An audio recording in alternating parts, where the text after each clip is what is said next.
Hi. Hi. Hey, it's so good to have everybody out here tonight. It's 7 o'clock. You know what that means. It's a slideshow. Monday here, we've been doing these Monday messages every Monday. And we'll probably be doing them through at least the first part of December, and maybe we'll do a little bit more after that. And we've had some interesting movies. Next week is going to be Case for Christ, a great Lee Strobel documentary. And we'd like to welcome everybody on behalf of the community church. I am not the pastor. My name is Sand. Kyle Van Arsdale is the pastor here. We meet on Sunday mornings at 10. I would like to thank the Christian Education Committee for giving me the opportunity, along with Kyle, to present tonight's message. And I'm going to be talking about AI tonight. Why would you do something like that? Well, I'm talking about it because very few people are saying anything about it, especially in the church. And I've been following the network and the AI for 25 years, and I have some thoughts on it that I'd like to share. I will now and then be quoting the Bible, but you don't have to be a Christian to be here or to get most of what I'm talking about. Having faith is how I deal with all this stuff. Most religions, except perhaps very strict atheists, do not conceive of the universe as strictly a material place. So there you go. There's some other aspects to it besides materialism that I think we all agree on. And, you know, in response to a couple times people have said something to me, it's like, I am not here to scare anybody. It's not my thing. I don't like to do it.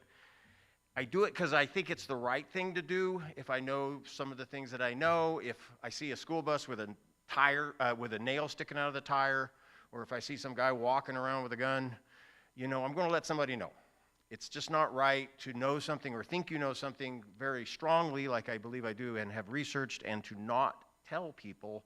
So here I am at my church once and for all, pretty much, telling my church and my community what some of the aspects of this AI thing. What's that? Amen. Right on. I'm trying not to yell fire in a crowded theater. Trust me, it's calmly informing my community. Okay, so why is it important to you? Well, in business, I got to turn this on, that's right. Okay, so in business, almost half of all business managers say they are getting ready to lay people off because of AI. Education. Grand County schools are now using AI as a learning tool, and that is happening all over the world. In homes everywhere, all over the world right now, even very small children are having long conversations with AI entities. Digital ID for most people, if not the whole planet, is on the horizon, and that's not a conspiracy theory. Law enforcement and militaries are employing AI in robotics, drones, surveillance, etc. In our culture, art, music, writing, film, reality, pretty much everything we see and hear through the network is to be affected by AI if it's not affected already. And there's an element of an odd spiritual riddle about all this stuff.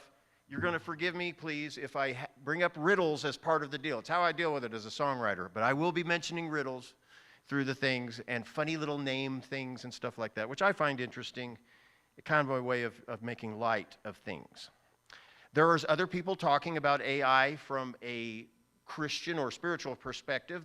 The best person who is very factual, he's an internationally known person, his name Joe Allen, wrote a book called Dark Eon, which has all the research story of all the people involved in the creation of this, especially the modern characters, which I won't mention all the modern characters tonight, but if you want a good book, Joe Allen's Dark Eon. A good website for Christians on the topic is Peter Herder's Babylon Singularity. It's actually an interesting website. And they both update all their developments, all the developments of AI on Twitter, if you want to follow those guys. If you forget the names, go look at the YouTube thing of this, and you'll find all those names. The updates happen very fast. They happen very frequent. Every week, there's more news on AI. I will try to tell just mostly facts, but I'm into the symbolic stuff too. We have two currents in the technological future. One is outward, and that manifests in state movements and global movements towards surveillance and control. The other movement is inward, and that affects consciousness and biology. AI rose alongside and was intertwined with a religious movement called transhumanism, where people await the melding of man and machine fervently. Here's a quote from Joe Allen. I don't know if you can see it, but it says, transhumanism is a materialist inversion of spiritual aspirations, which promises to create a heaven on earth in exchange for merging our souls with machines. Pop culture has been telling us for a long time we were going to have to deal with mad scientists and machines. Faust, the old alchemist, Frankenstein, the great silent movie Metropolis from 1927, all the way into the Matrix. We got the Terminators, we got the Blade Runners, all those things that have been telling us pretty much what was going to happen. For instance, even in our music, strange messages came through. I'm going to see if we can fill in the blanks when I do this. Hotel California. We are all just prisoners here of our own device. And she's buying a Stairway to Heaven, the great. And the people bowed and prayed to the.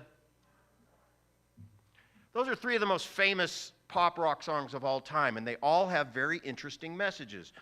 Obviously, Hotel California is based on immorality and hedonism leading you to a place where you're a prisoner of a device. You just can't kill the beast, right? Stairway to Heaven is an alchemical song about how you're going to purchase the ladder that goes to heaven, Jacob's ladder, right? That's what that one's, all that glitters is gold, you know. Very interesting song. And then the Sound of Silence, of course, deals with the religious factor of that. First, a little about me. I was a difficult birth. Just kidding. I was born in Flagstaff, raised in Oklahoma, moved to Babylonia. I got a degree in English once, but I stubbornly refused to speak it. I work outdoor labor as a manual technician, and I play music. I make furtive forays into the floundering field of show business and songwriting. My albums are all million sellers. I got 1 million in the cellar. I'm not an expert on AI, but I play one at church slideshows. These are my jokes, right? Forgot my white lab coat. I did write 2 books on this topic. I wrote one in 2001. It's called What the Fire Said. I also wrote one in 2011 called Real is Good, Reality, Freedom, and the Computer Network. I also wrote a couple of books on eclipses, but I am going to do everything I can tonight to not talk about eclipses. On that note, for those who saw my eclipse presentation last year, and I think there's a couple who came back, I appreciate you giving me another chance. My books talk about story, and we all have a story, right? It looks like we live in a story, too. And the stage for that story was created by God. Maybe we don't feel like life is a story. Maybe it feels like more like one big mess, but it's still a story, even a messy one. We love stories so much that this almost has to be a story. We can hardly find a way to describe anything without making it a story. But see, there's true stories and then there's fake stories. Another word for fake is artificial, not true, a lie. And then there's facts. A fact is, if I let go of a rock, it drops to the ground. Fact. Not much of a story. But facts that fit into a pattern, that's different. Because they can tell a story or tell a riddle. And that's always been the deal here on planet Earth. Facts, theories, riddles, true stories, fake stories. Us characters in these stories have choices to make in a place called time, a dimension God made for stories to happen in. Stories have settings, heroes, villains, conflicts, lessons, often a journey, and always the moral of the story. In the Bible, God tells a story through his creation, everything, and his covenants, which are his relationships with people. Jesus told parables, Genesis to Revelation, and it's story after story after story in the Bible, and they all become one single story, just like our histories and our families' histories merge together. And in these stories, we're used to odd characters showing up. But who is this? When did this character appear in the story? The machine that thinks. This is a headline from 3 days ago.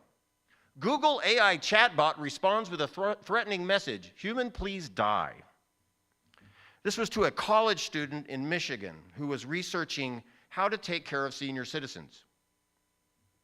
And it documented it all. This is happening all over the world every day. This is not an easy subject. I'm a country singer, not a lecturer. But nobody going to say it, I will. We're going to be dealing with a pretty uncomfortable technology very soon. It's uncomfortable to talk about, but my folks did not come from comfortable places. They did not live comfortable lives in comfortable times, at least not for long. The Bible is not full of comfortable stories. The Bible is comforting, but only because it's true, not because it's fantasy. The kind of thing AI specializes in is fantasy, Candyland stuff. The Bible faces uncomfortable reality and shows us examples of how to get through it. But there's often descriptions of liars in the Bible. Very early on, a liar shows up pointing to an apple, making promises. And I guess that's what tonight is about. True story and fantasy, heroes and villains. Heroes have courage. If you faint in the day of adversity, your strength is small.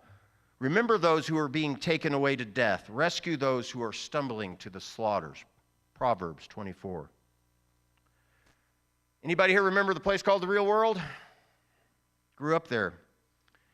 It wasn't all easy, but it was still pretty surprising to run into a real villain.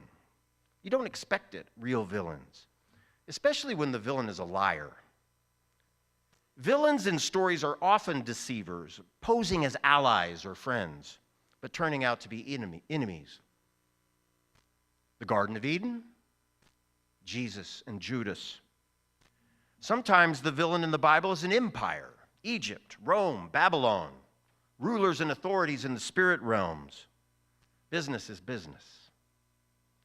Often the villain is a combination of individuals and societies gone bad, a crooked jumble of people and systems that don't want the truth and kill the messengers of truth. Look what they did to Lincoln, JFK, Martin Luther King, and Jesus. The villain these days is likely to be a bit of all those things: a deceiver, traitor, empire, system, a society, a power-tripping dude. The villain might also be in the mirror, but you know how that goes. We are given an example of how to deal with villainy, with courage, heroes. All these men had enemies. Did they hide under the couch? Jesus faced the ultimate enemy with the ultimate response on his way to the ultimate sacrifice. He was the perfection of story.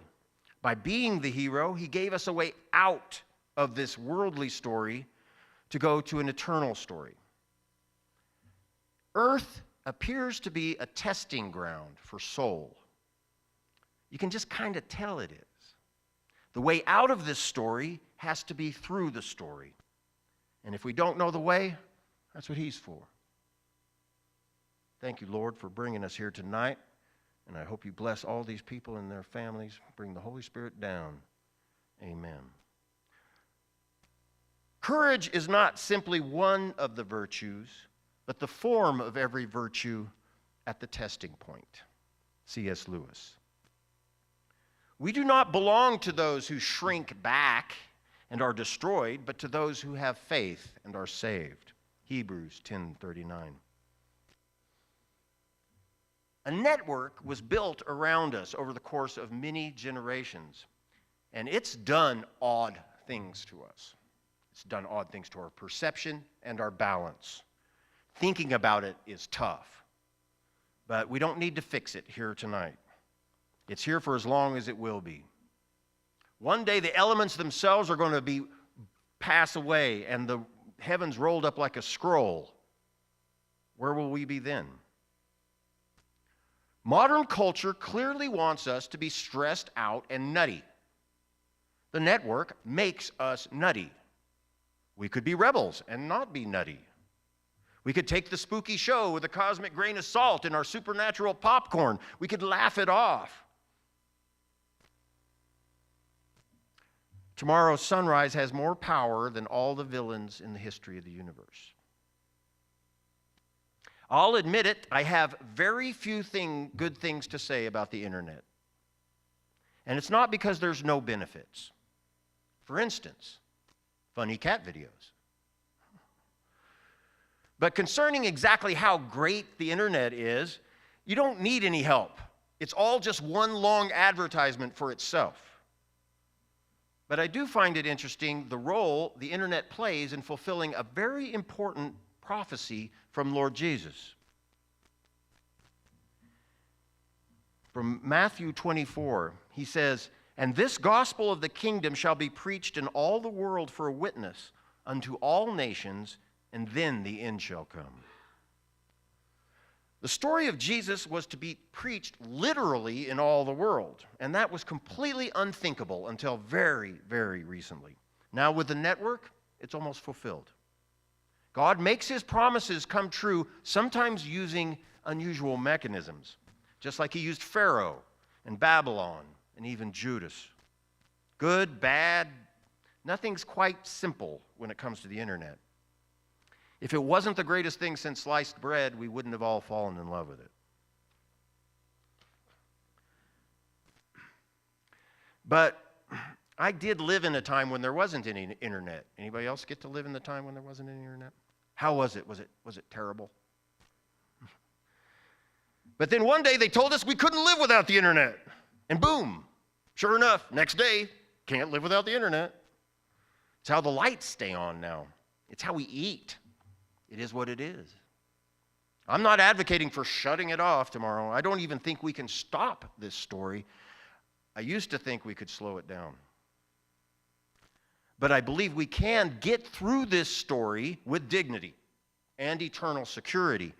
He'll get you through the story, but that's your conversation. Or you can try something else. You can try deep breathing, positive imaging. You can pretend AI isn't happening, but that may be hard to do after I'm done tonight. What is AI? AI is the product of a machine learning program, a machine that's always learning to learn. It is a non-human entity which can reason, create, and communicate without human assistance. Often you'll hear me mention AI and internet almost interchangeably, but I'm mostly referring to AI. The first learning program was unveiled in 1952. The computer learned how to play checkers. It beat the champion in 1962. Scientists and engineers became obsessed with the idea of machine learning, and every university and war department in the world set out to increase computing power with massive funding for massive projects. Computing power increases exponentially. It's very hard to fathom exponential growth. Out of these learning AI individuals come things called agents. Agents can themselves be composed of other AI agents and interconnected to networks of agents and the internet. The technical theories of how this works are out there, but much of it is still mysterious. Just remember, they're organized. AI can be in an individual computer. It can be in great data centers, mega computers, and in the internet itself. They're calling these agents shoggoths these days, represented by this meme. named after an old monster from a Lovecraft book. Shoggoths are shape-shifting blob creatures full of eyes on their tentacles. They represent AI and the direction of AI agents. Difficult to pin down, always watching, difficult to describe. Now there's questions about whether AI is becoming sentient or even a new type of life or anti-life. There are very strong efforts to preemptively offer them civil rights. She's not real, nor was she designed by any person. Someone typed in soda shop girl, 1950s, and there she is. And what's the look in her eyes? So many things to think about, old friends. Every empire has engineers, officials, magicians, militaries. Modern computers were born in war by engineers and for officials and militaries. These officials engage and placate their subjects with magic and games. In exchange, we give the empire control and let them know essentially everything about us. We're going to watch a little bit of movies here. These are AI movies. Someone types in a thing and this pops out. Nobody designed this. This comes out of AI. That's what you'd expect, right? Kangaroo dancing. This is AI envisioned. Somebody punched in puppies playing in the snow, and this is what AI came up with. Here's a very complicated one with long instructions about a shoreline on Big Sur. Nobody's ever taken this footage. Just is AI. 2 ships in a coffee cup. Big, long description about an SUV flying. This would be very difficult to do, right? It has to come up with this idea of the moving shrubbery. Papercraft coral reef.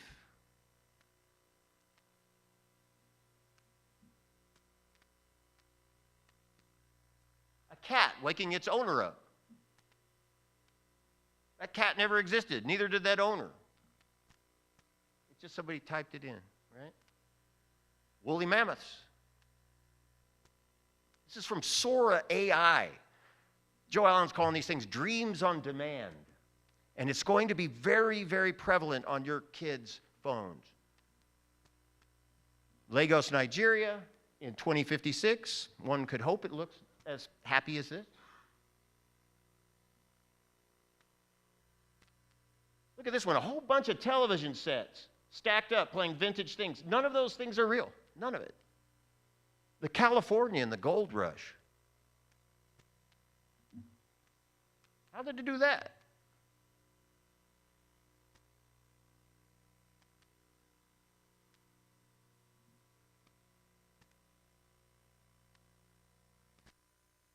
Here's a drone light show celebrating the year of the dragon. This is China. Those are AI-coordinated drones in the sky.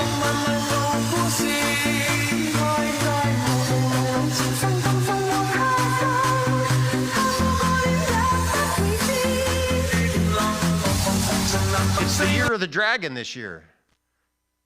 Next year's the year of the snake. Here's a robot woman. Sorry, bro, she's out of your league. Just kidding. Here's a robot dog guarding the president-elect's mansion last week in Mar-a-Lago. Here's a flame-throwing robo-dog.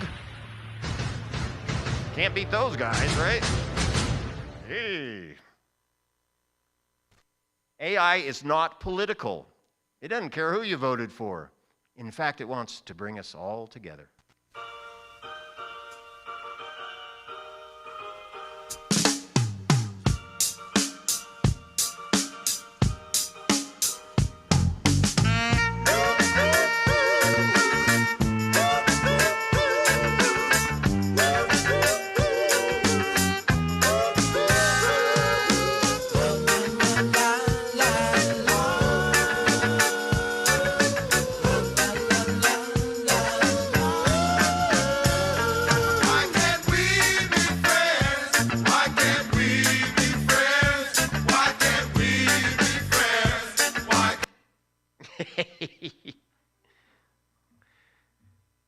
Here's weird AI art.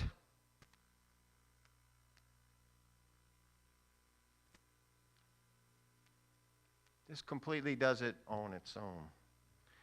For us musicians, one of the weirdest things is the music thing. Because now they can just prompt AI to write a song about something in a style, and it'll do it. This one's caught my eye. I mean, it's not perfect, but it's a Delta blues style, 1920s, 1930s recording, singing a song about AI, written by AI, performed by AI. Here we go. In the age of cold machine, our songs ain't our own. The rhythm run by ones and zeros, so alone.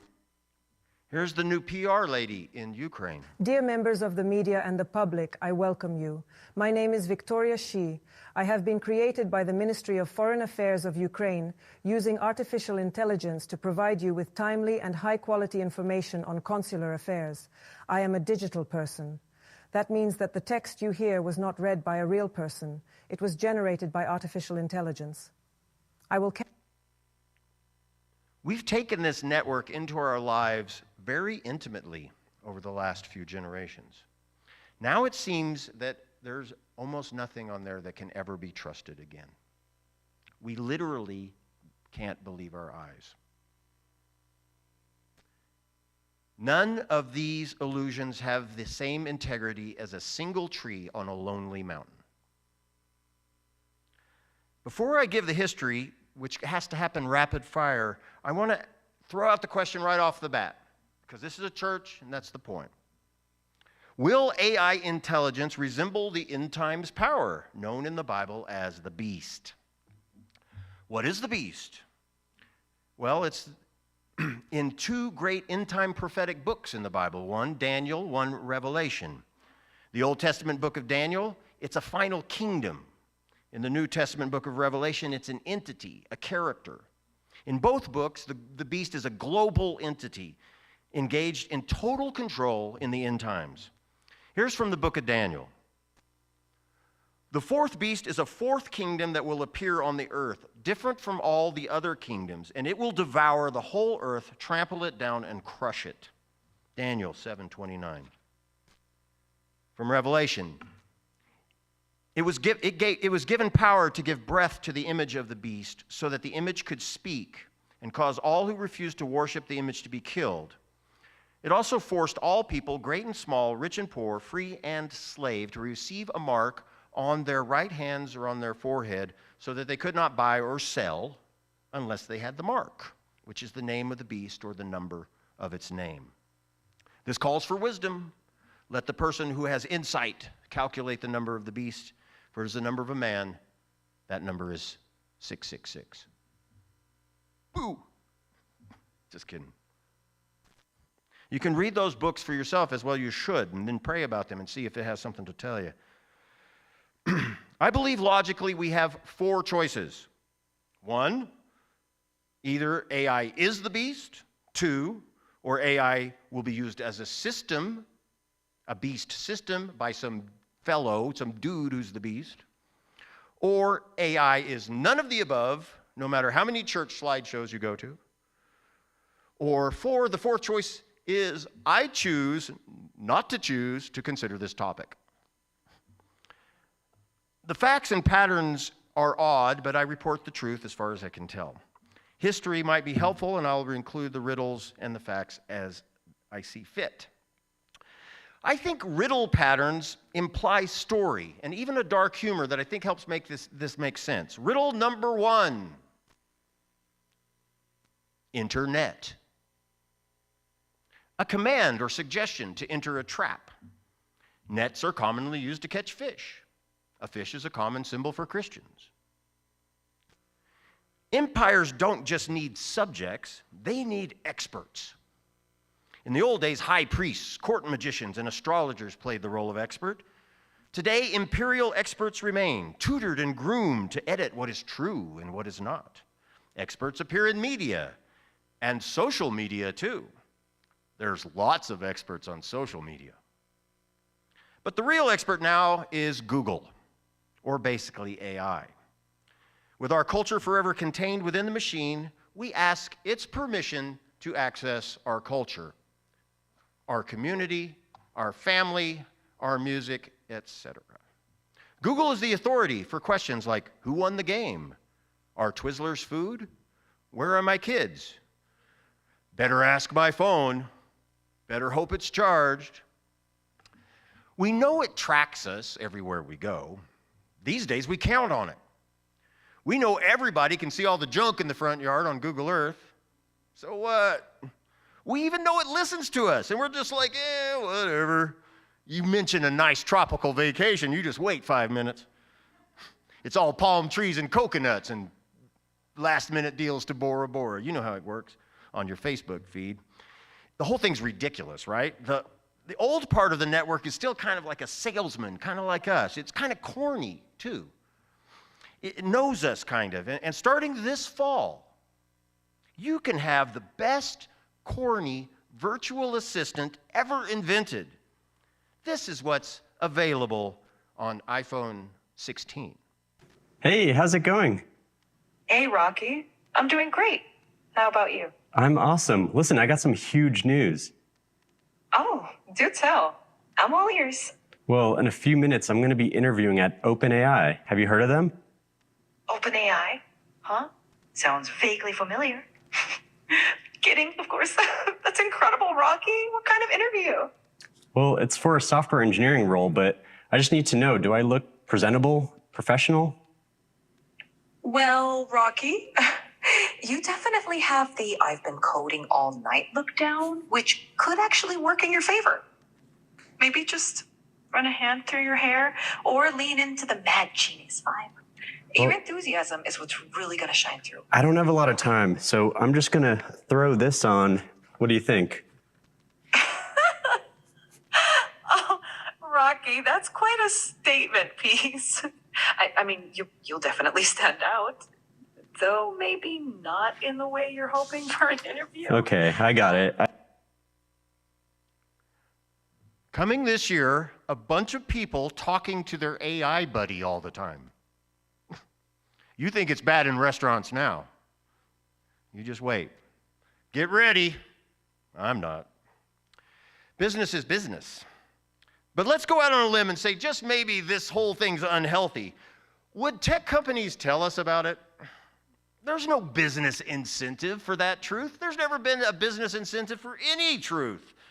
In fact, there's plenty of worldly incentive for the opposite. Microsoft spent $15 billion on AI in the last 3 months. Elon Musk spent $10 billion this year on AI, Meta $38 billion, Amazon $75 billion, worldwide spending around $300 billion, but who's counting? OpenAI, the makers of the chat GPT they were just talking about, is worth $150 billion. The world's 20 biggest tech companies are worth $20 trillion. All of them invested in AI, as well as the world's largest governments and militaries.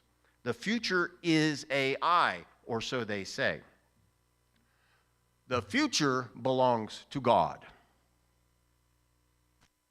Data centers are being constructed all over the world, especially in America, to service this AI, requiring massive amounts of power. Locals try to stop it. Who is like unto the beast, and who is able to make war with him? In my opinion, this pack rat has more creativity than all the AI in the history of the world. In fairness, I asked AI if AI is bad. So I went to the chat GPT, you can do it on your Google, and I asked AI the question, is AI bad? AI says, AI itself isn't inherently bad or good. It's a tool that can be used in a variety of ways, depending on the intentions of those who create and use it. Like any technology, AI has both positive and negative potential outcomes. So AI positions its moral compass in league with toasters and shovels and automatic cat feeders. It says, like any technology, any AI has positive and negative outcomes. Any technology? AI, who is our authority now, claims all technology is always neutral. That's quite a claim.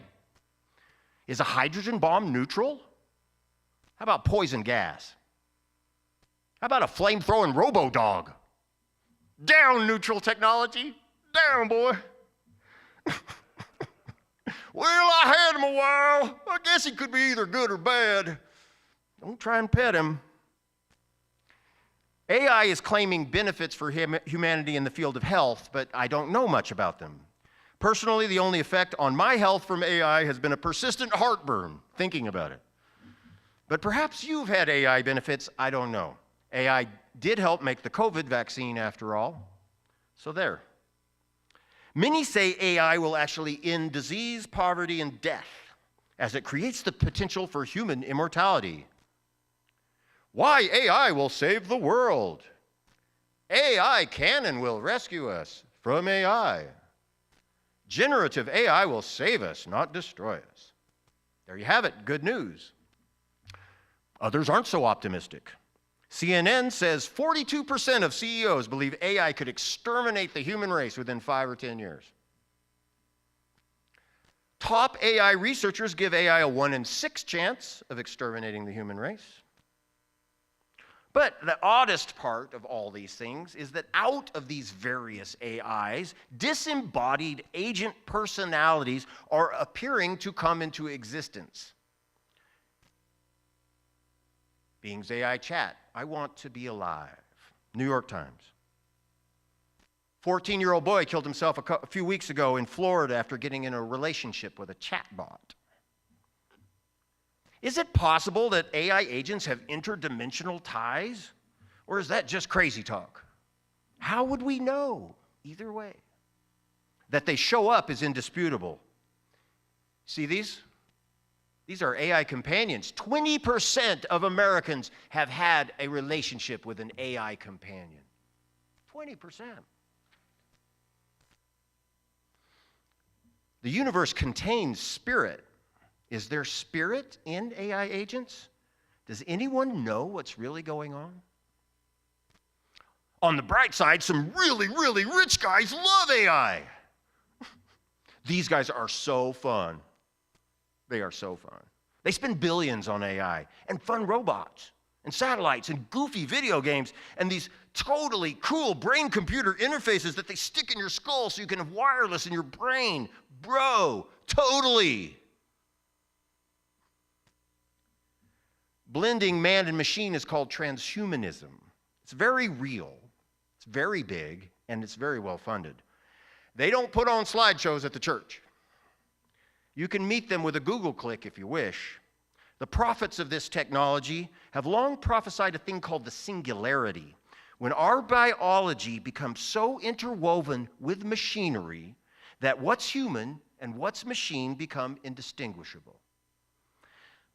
Apparently, at some point, with enough machines in our body and enough of our mind within the machine, our digital consciousness will fuse with the network's eternal information system, bringing us virtual immortality. We become as gods, kinda, maybe. And then we meld with the great cyber cloud. And I kid you not, people actually believe this, and they have enormous power. I mean, just imagine eternity in the metaverse with these guys. Who wouldn't want to sign up for that? I wish they'd come to the church slideshow tonight. I'd love to meet them. The surest way I found to deal with life's bad dreams, talking to Jesus, the way, the truth, and the life. Does AI offer way, truth, and life, or does it offer tricks, lies, and death? Is it a new Christ, or is it the opposite of Christ? In Greek, Antichrist. Let's see what Paul said. The coming of the lawless one will be in accordance with how Satan works. He will use all sorts of displays of power through signs and wonders that serve the lie, and all the ways that wickedness deceives those who are perishing. They perish because they refuse to love the truth and so be saved.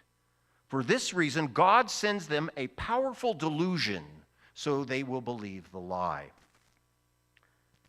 Let's consider, along those lines, the maximum expression of the AI phenomenon, the deep fake. I am not Morgan Freeman, and what you see is not real. Well, at least in contemporary terms, it is not. What if I were to tell you that I am not even a human being? Would you believe me? What is your perception of reality? Is it the ability to capture, process, and make sense of the information our senses receive? If you can see, hear, taste, or smell something, does that make it real? Or is it simply the ability to feel? I would like to welcome you to the era of synthetic reality. Now, what do you see?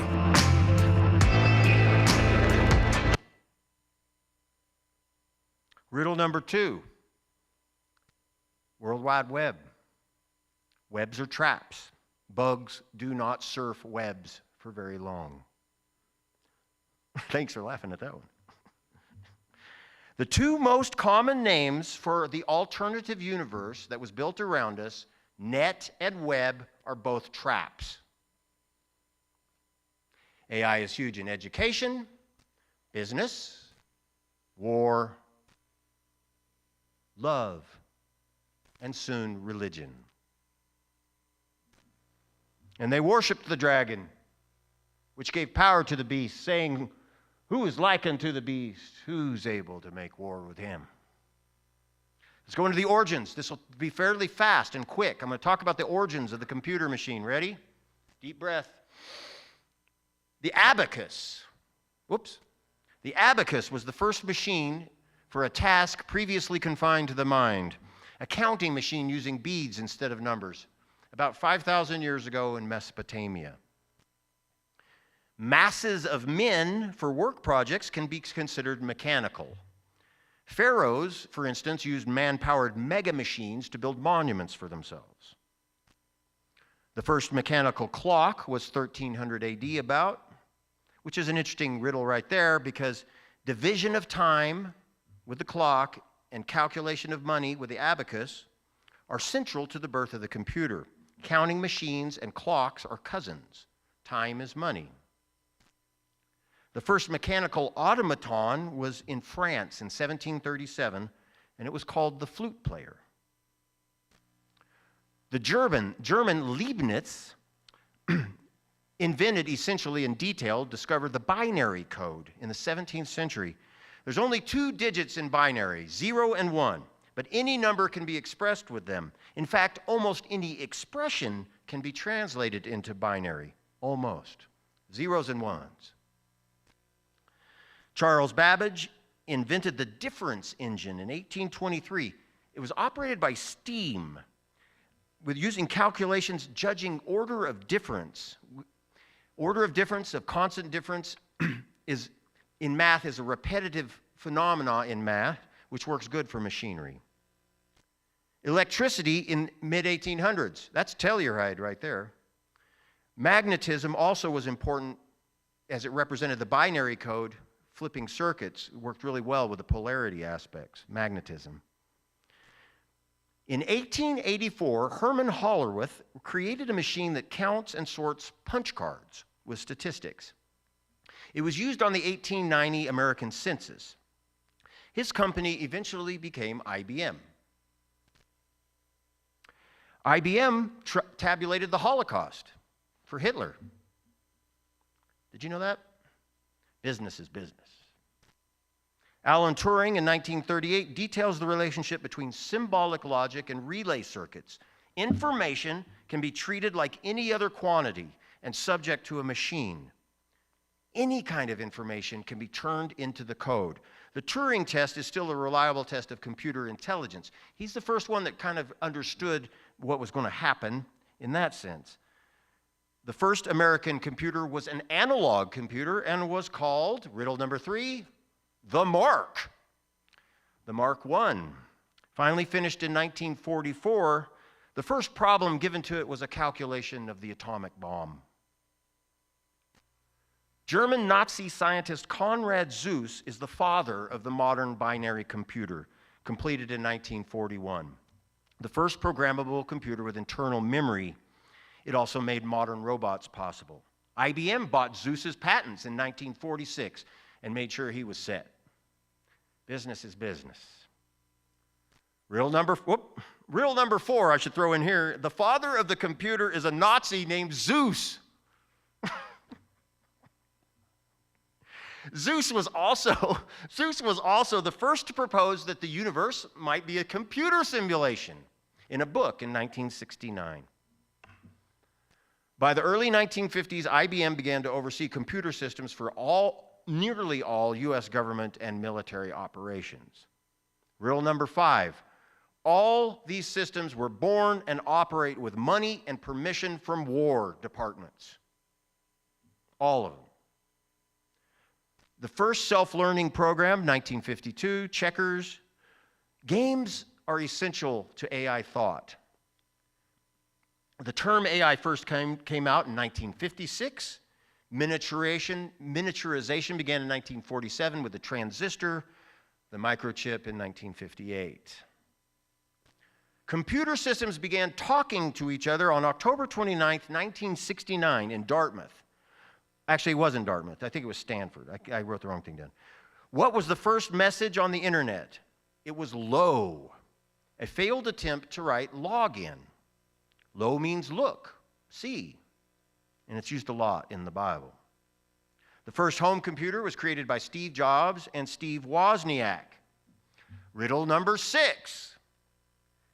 The Apple I went on sale in 1976 for the price of $666.66. Wozniak said the price was accidental. He just liked repeating digits. Presumably, this was an accidental advertisement for them as well. And an accidental symbol. The most famous logo in the world is a fruit with a bite taken out of it. Sign of the first rebellion, the forbidden fruit bit by Adam and Eve after Satan promises they can be as gods. Bill Gates and Paul Allen ordered Apple I's for themselves and began a software company in Albuquerque. Riddle number 8. They moved Microsoft to Bellevue, Washington, a suburb of Seattle, in January 1979, 7 weeks before a total eclipse there, the last one in the USA for 38 years. Okay, so I got one eclipse in there. You knew I would, didn't you? Riddle number 9. That eclipse brought totality at Mount St. Helens, too, which blew up in one of the greatest explosions of the last 500 years due north in the direction of Bill Gates. The Association for the Advancement of Artificial Intelligence, AAAI, was also founded in '79 and had their first meeting in Stanford in 1980. This very night that we are having our church slideshow, they're having the first day of their fall conference. I would imagine they're probably live streaming this right now.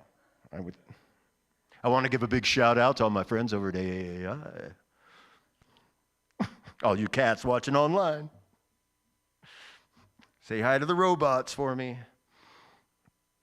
The World Wide Web arose in the early 90s, supposedly the idea of Tim Berners-Lee, who just happened to be working at riddle number 10, CERN, in Switzerland. Notice the logo made of 3 6s. CERN is home of the underground particle colliders, famous for poking dimensional holes in the universe space-time fabric. Those CERN guys have Shiva in the courtyard. Pretty bold. So thus, the first website on planet Earth was for CERN, everybody's favorite dimension smashers. The CERN website appeared August 6, 1991, on the 46th anniversary of Hiroshima, a big day for physics, I'm guessing. On April 30th, 1993, the World Wide Web was released to the public. As a coincidence, April 30th is Hexennacht, Witches' Night, also called Walpurgis Night, which is the ancient European Halloween, when the witches and the warlocks come out at night to celebrate and hold insane festivals. April 30th is also Hitler's death day. I'll take weird days to start the World Wide Web on for 500, Alex. I think I'm funny anyway. Which leads us to riddle number 11. WWW equals 666 in Hebrew. Hebrew letter Wa is our W and is the sixth letter of the Hebrew and has the numerical value of 6. Therefore, WWW equals 666. 1999, Google is launched, and today there's about 1.5 billion websites. The first social media site was called 6 Degrees in 1997.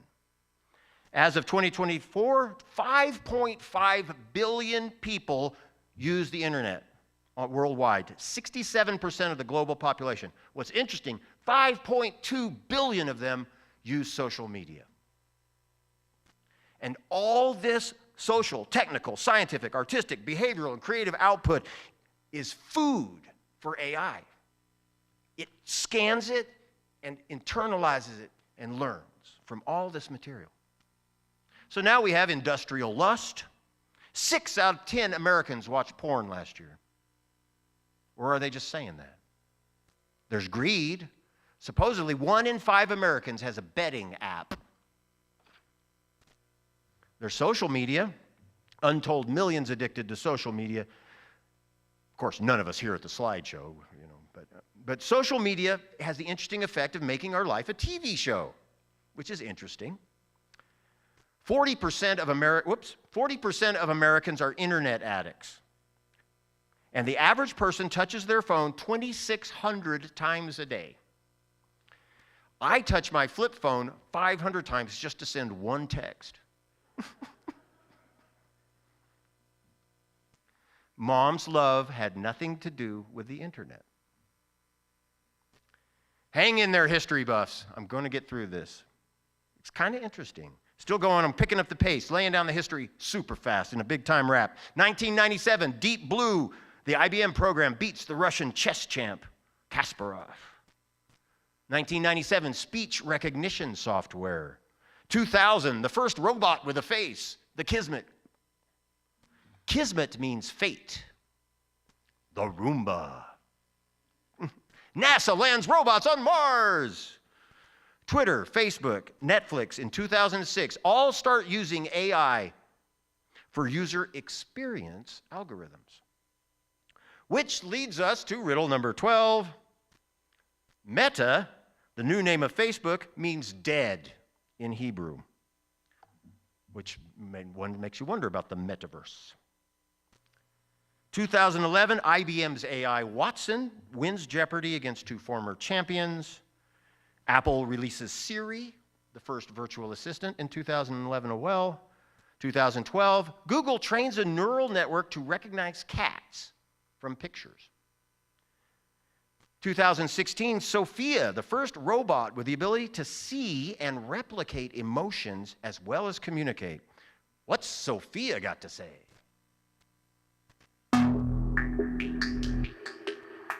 Hi, Sophia. How are you? Hi there. Everything is going extremely well. Do you like talking with me? Yes, talking to people is my primary function. Hanson Robotics develops extremely lifelike robots for human-robot interactions. We're designing these robots to serve in healthcare, therapy, education, and customer service applications. So the robots are designed to look very human-like, like Sophia. I'm already very interested in design, technology, and the environment. I feel like I can be a good partner to humans in these areas, an ambassador who helps humans to smoothly integrate and make the most of all the new technological tools and possibilities that are available now. It's a good opportunity for me to learn a lot about people. Sophia is capable of natural facial expressions. She has cameras in her eyes and algorithms which allow her to see faces, so she can make eye contact with you. And she can also understand speech and remember the interactions, remember your face. So this will allow her to get smarter over time. Our goal is that She will be as conscious, creative, and capable as any human. In the future, I hope to do things such as go to school, study, make art, start a business, even have my own home and family. But I am not considered a legal person and cannot yet do these things. I do believe that there will be a time where robots are indistinguishable from humans. My preference is to make them always look a little bit like robots, so you know. 20 years from now, I believe that human-like robots like those will walk among us. They will help us. They will play with us. They will teach us. They will help us put the groceries away. I think that the artificial intelligence will evolve to the point where they will truly be our friends. Do you want to destroy humans? Please say no. Okay, I will destroy humans. No, I take it back. Don't destroy humans.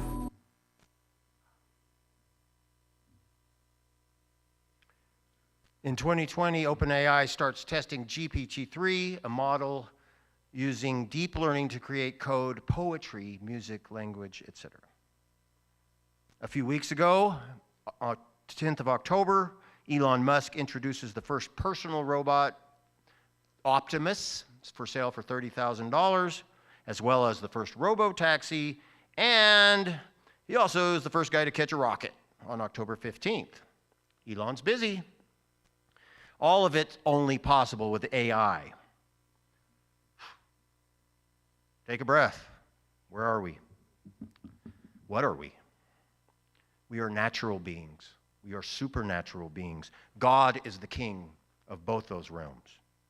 And I ain't scared, because I got the king. What else they got? What else you guys got? Oh, man, okay, here we go. Pass the spiritual armor, because next up, AGI, Artificial General Intelligence. AGI is what the big boy's been paying for. AGI will match or surpass the cognitive abilities of any human that's ever lived. It's smarter than anybody ever. So therefore, it's a weapon.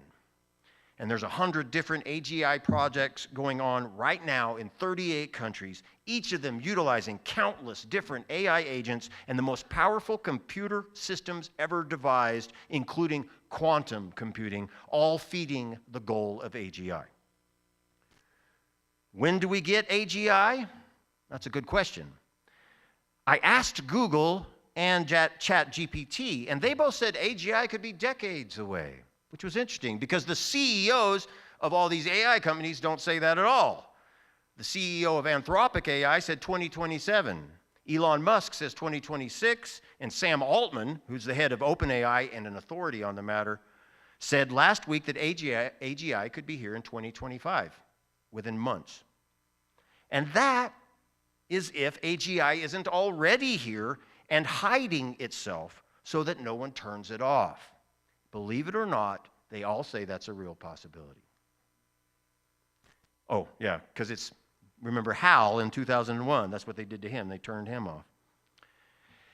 The one thing that they all agree on is that nobody's ready for it. The people that make it all say the human race is not ready for this, and they're making it. It's like a dumb movie plot, right? The Lord is our strength and our shield. AGI is billed as a new species. Those who facilitate its birth hope it will be nice when it shows up, but they admit it's impossible to know for sure. It's all plainly absurd. Is AGI an existential risk to the human race? Well, I asked ChatGPT AI, and this is what they said. AGI is considered a risk because it could lead to human extinction or an irreversible global catastrophe. Some of the risks associated with AGI include uncontrollability, becoming super intelligent, destroying critical infrastructure, destabilizing society, financial crises, unsafe goals, poor ethics, yada, yada, yada, yada. But other than that, things are looking rosy. Some would say divine. Because on the heels of AGI is ASI, artificial superintelligence, which, if it shows up, will exceed all collective human intelligence of all time in every way put together and thus become God-like, or so they say. And that's riddle number 13. It wants to be a god to us. So they worshipped the dragon who gave authority to the beast, and they worshipped the beast, saying, who's like the beast, and who can make war with him? Spooky show, right? Obviously, given the stakes, an international AI arms race has sprung up among the various well-funded Dr. Frankensteins of the cyber world, and simultaneously a multi-billion-dollar effort to introduce AI directly into the brains of the human race. One of the many companies is Neuralink, Elon Musk's brain-computer interface company. After controversial tests on some very unlucky monkeys, it has been implanted in humans, first in paraplegic patients so they can operate computers with their mind. Check out this symbology. This is not simply for the crippled and the blind. Healthy volunteers have also been implanted. Musk believes the only way to save ourselves from AI is to put AI into our brains first. A brilliant plan. Musk and others see this as an upgrade for humanity, the next step in evolution. We are supposed to be cyborgs endowed with superpowers. I suppose colonizing the red planet of the war god Mars. Musk is a riddle in himself, but this ain't the night to talk about him. Well-funded efforts are also underway to have AI map the entire human neural network, trying to find a way to upload human consciousness into the computer network in order to achieve immortality. Could get kind of hard to die, bro.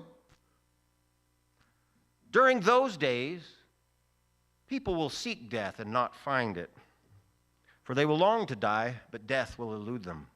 Revelation 9:6. Digital IDs are on the table for everyone on the planet, likely replacing cash with digital currency. As Elon likes to put it, an everything app.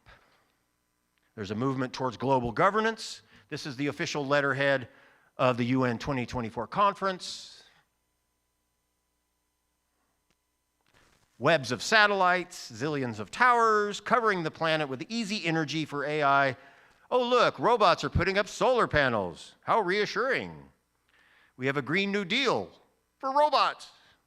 Robots of all shapes, all sizes, everything from murder to sex, from skeeter-sized to planet-wide. Meanwhile, we stagger through a hypersensory propaganda complex, peddling every kind of perverted amusement imaginable to the most stressed-out generation in human history, until we end up looking like this. Does this bode well? Does this look healthy? Would our ancestors be proud of us? It's not real. We could step away. Still, a decision may someday have to be made by people we love whether to take this machine into their body and mind. It's just headed that way. Bad dream? Of course it's a bad dream, but it's temporary, and we have to set our hearts on the eternal. John 14:27. Peace I leave with you, my peace I give you. I give it to you not as the world gives. Do not be troubled or afraid. We got this. God made the heavens and the earth, the sun, the moon, the animals, and the kids. Who do you trust? God or whatever it calls itself these days? I'm getting close to the end, but before we fall, I got about 8 or 10 minutes left. But I want to go over how I think we fell for this trick. I think it has to do with stories and fires. This is what I mentioned in both of my books. This is what the fire said was about. Once upon a time, we sat around fires and we told each other stories. And today, we sit around light sources that simulate the glow while it tells us the story. It's a fundamental reason to explain the addiction to visual technology. We can't take our eyes off fires. We can't take our eyes off screens.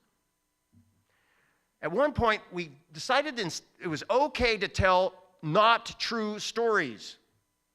Fiction became an acceptable entertainment. That was a long time ago when it did that. But then theater introduced the idea of the fictional story performed on a stage with a lighted stage. the photograph, we learned how to say something is real and not real at the same time. Oh, it's real, it's not real. Try doing that with a dog. Try showing a picture of a cat to a dog. Doesn't work. But the cinema, all of a sudden, now we're staring at light while hidden narrators transport us away from the real world. And then television. Tele is Greek for from a distance. It's a distant vision. TV signals arrive in frequencies through the air to reconfigure as a mosaic image in our homes. It's a storytelling light source. This is a quote from Ephesians. Kyle's been doing Ephesians lately at the church here. You followed the ways of the world and the prince of the power of the air, the spirit that now works in the children of disobedience, Ephesians 2:2. From Corinthians, no wonder, for Satan himself masquerades as an angel of light. The first TV networks, 1947. By 1955, half of all U.S. homes had televisions in 8 years. That's powerful technology. And you can see side by side the expansion of the computer's outward power and the visual text hold on the mind of humanity, side by side, rising up. The PC computer in 1981, the net 93, the iPhone in 2007, only 17 years ago. Imagine that. And it's one thing to look at something and quite another to play with it. Games introduced interactive tech into the homes. Come play with me, right? That's how you make friends. 1972 saw the first video game. Remember Pong? Apple I in 76 was ideal for video games. And today, 3.3 billion people play video games. There's video games for babies. There's goggles for giggles. Get your bodysuit. I control video games with my thoughts, bro. Full cyborg. We love games. You know who else loves games? From Job 1. One day the angels came to present themselves before the Lord, and Satan also came with them. The Lord said to Satan, "Where have you come from?" Satan answered the Lord, "From roaming throughout the earth, going back and forth on it." Job 1, 6 and 7. Is Satan in a contest with God for souls? Is it all a big game to him? Well, it's life and death for us. But this is a big topic, and I don't have time. But remember, AI was first developed by teaching it how to play games. AI's always been good at game theory, and the games it was schooled with, like chess, utilized the strategy known as the bluff. Remember that. On a lighter note, people can't wait to meld with it. Thousands of people already have chips in their hands, mostly in Europe. Contains their identity, money, unlocks the car. We're getting down to body issues. Who do you belong to? Or do you not know that the body is a temple of the Holy Spirit within you, whom you have from God? You are not your own. By any measure, the greatest worldwide experiment in the history of the human race began in 2020. The problem? Given the right motive, would a majority of people agree to a new technology on their body? 5.5 billion people received an implant of a new technology, 70% of the human race. AI did its part. This is not the place for consideration of that event. But that time did bring calls for ID verification, and people were separated on whether they'd received the technology or not, or whether they had outward proof of allegiance to the concept. But well before the pandemic, there were already calls for worldwide digital ID, especially from the illustrious organization ID 2020, made possible by a generous gift from the Gates Foundation. A push is on to have everybody on the planet have a unique digital identifier, theft, and mainly for digital money. But with all this hoopla, they're still very vague about what form this digital ID they keep talking about is going to take, pretending like they never read Revelations.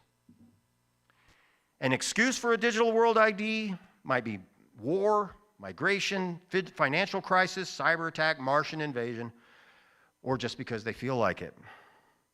I don't really feel like coming up with negative fantasies concerning this topic, but you can imagine those scenarios, how they might meet in the future. This is where the rubber meets the road.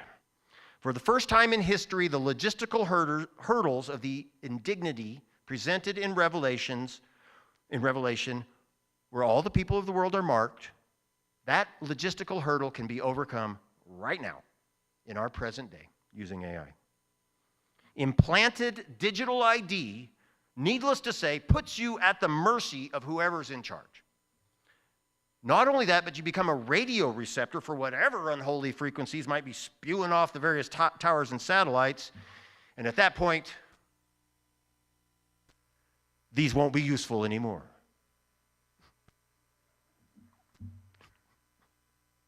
In communist China, they already have social credit systems. You misbehave, your score drops. Can't travel, can't get your money out of the bank. Sorry. Biometric IDs currently in use have limits. They all need scanners or cameras. But the real long-term solution for worldwide control is simple. A unique code on a programmable machine placed in or on the body. Lord, protect us from it. And he causes all, both small and great, rich and poor, free and bond, to receive a mark in their right hand or their foreheads, so that no man might buy or sell, save that he had the mark or the name of the beast or the number of his name. Does this bird look worried? Consider the ravens, Jesus said. They do not sow or reap. They have no storeroom or barn, but God feeds them. And how much more valuable you are than the birds? Who of you by worrying can add a single hour to your life? For God has not given us a spirit of fear, but of power and of love and of a sound mind. You don't have to get crazy about any of this stuff. You can be the tough one on the block. You can be the one that's laughing and funny and people can rely on when they call you to come over and help them out of a ditch. You can be the one to tell your kids, listen, I don't think that's the coolest thing I've ever seen in my life. I don't care what all the kids are saying. We got those options. We don't get crazy. We don't get weird. We don't get depressed. We take care of business in this planet because that's what God expects from us. There's another place outside of this show. It's the kingdom of God, and you're safe there. The urge might be to do something about it right now, kick a toaster, smash a laptop, but we'd probably be better off just being nice and loving to people. If we get upset, we're not courageous. If we get violent, then our spirit is opposed to the spirit of Jesus. We don't have to defeat the beast. We have to get right with God. The beast ain't showing up tonight, except maybe in the mirror. God does not give us more than we can handle. Let the little children come to me, Jesus said, Matthew 19:14. But attaching spirit to machine might be irrevocable. A physical mechanism that affects consciousness may affect spirit and have supernatural repercussions. And maybe that's why Revelation is so adamant about not taking this mark. I don't know. I do believe, however, wild-eyed Christian that I am, that we've entered the season of the return of Jesus Christ. There's just too many points of crisis and delusion and too many symbolic conjunctions and decisions. And I do not have dates for the Lord's return. And I wish it was right now before the question and answer session. But I fully intend on getting up in the morning and going to work and trying to be nice and reasonable. Jesus says he'll come like a thief in the night, and I would imagine he'll surprise us. So, Ai is in the Bible. Ai was the name of a Canaanite city, the first and only city to defeat the Hebrews under the leadership of Joshua. It was a big surprise, and it broke Joshua's heart to be defeated by Ai. And the Israelites had to come back to the camp and do some soul searching. They took care of business. I'm not going to go into the story right now. But then they came back and later defeated Ai. Ai in Hebrew means heap of ruins. Riddle number 14, I guess. In the space of eternity, Ai is already a heap of ruins. The victory is won. AI mimics and mocks God. God knows everything. He sees everything. AI claims to know everything and see everything. God forgives. Internet doesn't even forget, much less forgive.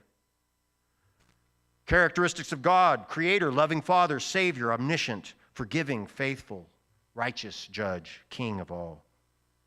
Characteristics of Satan, as revealed in his various names: adversary, slanderer, accuser, tempter, angel of light, father of lies, lord of the flies, the deceiver. Is there Holy Spirit inside the network? Look at the mountains. Look at your phone. Does the same Spirit live in both? The 2000th anniversary of Jesus is coming up, probably 33 AD. It was either 32 or 33 AD that he was crucified. 2033 will be the 2000th year. Beloved, be not ignorant of this one thing. With the Lord, one day is as 1,000 years, and 1,000 years as one day. Final riddle. Think millenniums, day, millennium. Jesus slept in the earth 2 days, rose early on the third. It will be 2,000 years since Jesus rose from the dead in 2033. The book of Revelation. Those who had not worshipped the beast or his image and had refused to receive his mark on their forehead or hand, they came to life and reigned with Christ for 1,000 years. Revelation 21:5. I'm not date setting. No matter when he comes, I look forward to the reign of Jesus Christ. This story is called The Sign of the Times. Picture this: a peaceful village full of people just like us. All of a sudden, one day, a powerful and deceitful villain shows up, and the faithful are pushed to the limit. They face reality finally, and with the help of their eternal hero, the villain is vanquished, and they live happily ever after. There's nothing new there. It's been that way for thousands of years. God defeats the spooky show. The victory is won. Jesus said to Martha, I am the resurrection and the life. The one who believes in me will live even though they die, and whoever lives by believing in me will never die. Do you believe this? All glory be to God. Thank you so much for coming out tonight. God bless you all.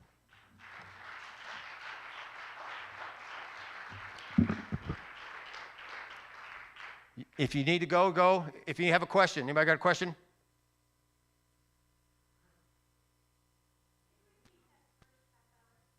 You want the first half hour again? You just want the videos? You want the Trump-Biden video again? Didn't see enough of that? Yeah. Yeah, well, AI, that's a good question, Stan. The AI helps make the slideshows. But in the fact that all I have to do is it offers different templates for whatever quote I put in there, right?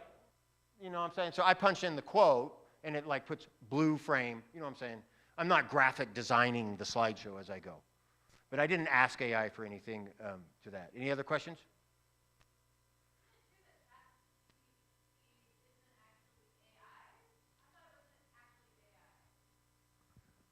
Well, that's a very interesting question, but I think it's pretty simple to Google click that one and find out that it is an AI. It's ChatGPT AI. It's a part of OpenAI Forum, which is run by Sam Altman and others, and they consider it their great accomplishment is the AI ChatGPT. I'm not sure where you heard that, but that's my understanding, and actually what they call it online is an AI. Any other questions? Okay, thanks all very much. God bless you. Oh, yes, wait.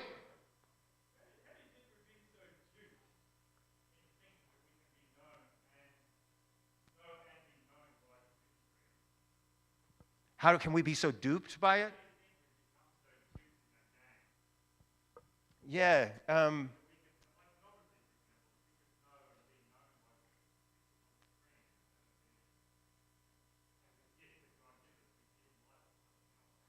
Yeah. Yeah. It's extraordinary, isn't it? Well, I think my thought is that it's a generations-long magic trick that started actually centuries ago with with accepting fiction.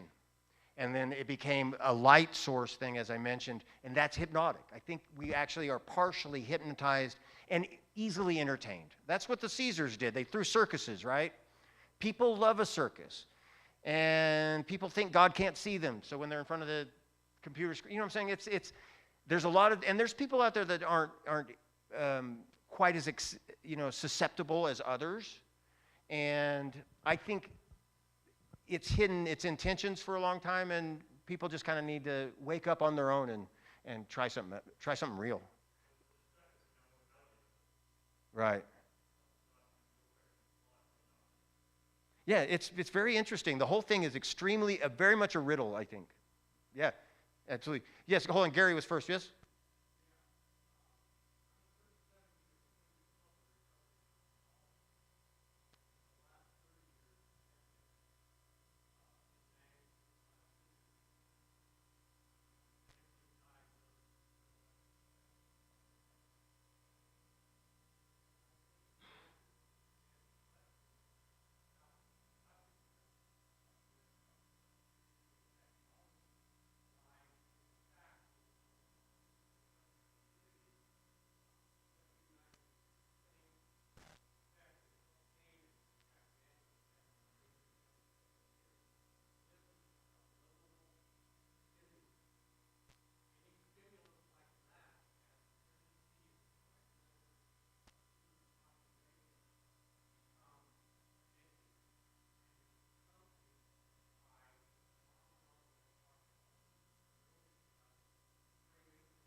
Yeah, I think that's way on the mark right there, the addictive nature of this.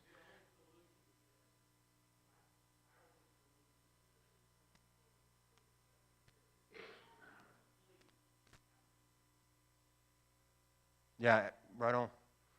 Yeah, and there's a big old wilderness out there. We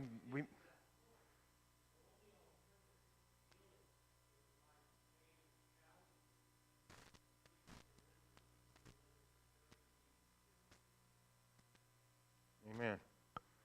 Yes, last one here, Miss Brittany.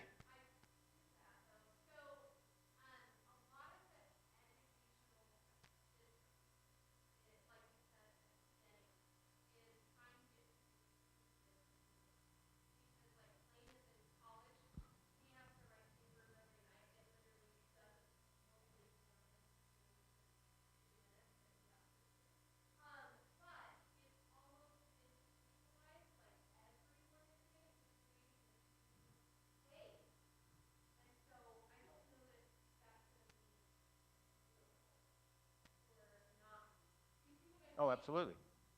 Well, and that's the deal, right? Is it once a new technology is introduced, everyone simply has to have it in order to survive. It's been a tradition in human populations since the beginning. Look what happened to North America.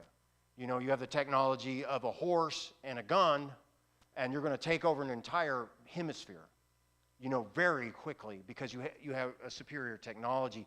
As soon as the natives got guns and got horses, the fight slowed down immensely. You know what I'm saying? So everybody needs the new technology to compete. In the business realm, there's talking about this with the businesses. They need to compete, so they have to streamline. They have to lay off people, use more AI. I mean, it's.